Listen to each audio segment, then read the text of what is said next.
So we can toughen tendons. You can. You can. And once you toughen the tendons, so will the tendons always be able to sustain the amount that the muscle?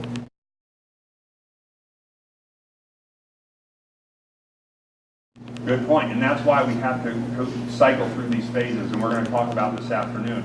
So when you guys were classically taught strength and conditioning work, you were taught to cycle through these phases, right?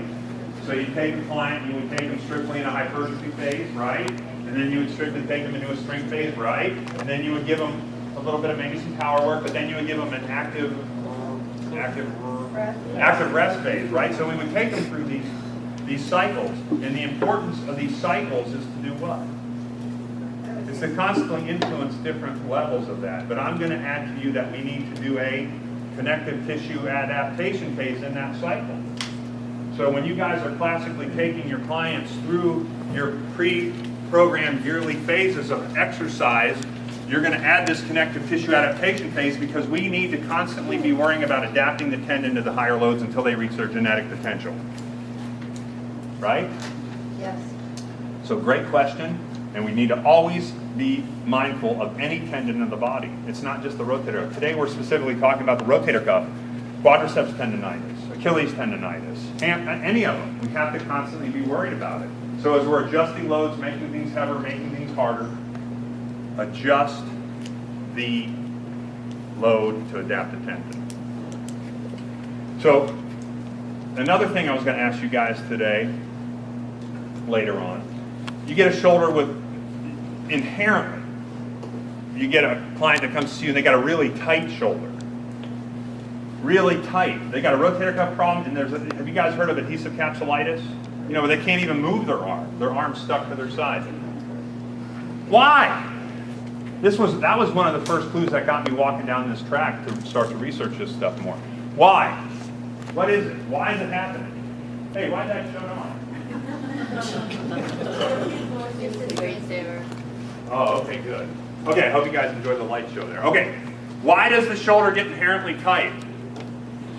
Some of your clients. This was the first thing. It's like medicine. We get fevers, and what's the stupidest thing we do? Unless the fever's life-threatening, what do? There we go, we rush to take the Tylenol. Why is our body getting a fever? What's it trying to do? It's trying to kill the pathogen in your body, but we immediately go and take a Tylenol and say, oh, we don't want the fever, we want that thing to thrive. Let yourself go through that fever because it's your body's way. So when the shoulder starts getting really tight, what do you think it's trying to inherently do? It's trying to stabilize. Who said? Awesome. It's trying to stabilize itself.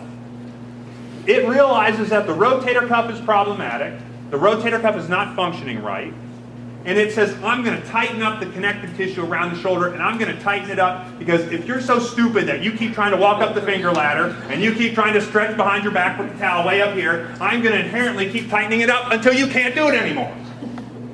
Makes sense, doesn't it? It wants stability. It doesn't want you to keep stretching and stressing the rotator cuff tendons. So you'll get a patient, this ties in to earlier, you get a patient with a really tight shoulder, and guess what type of exercise you'll start to do with them? You won't do it anymore. You're going to start them in closed chain exercise, humerus at 90 degrees, with loads that they're able to do up to 20 reps. And guess what's going to magically start to happen to the joint? They're going to come to you and go, you haven't stretched my shoulder once, but look.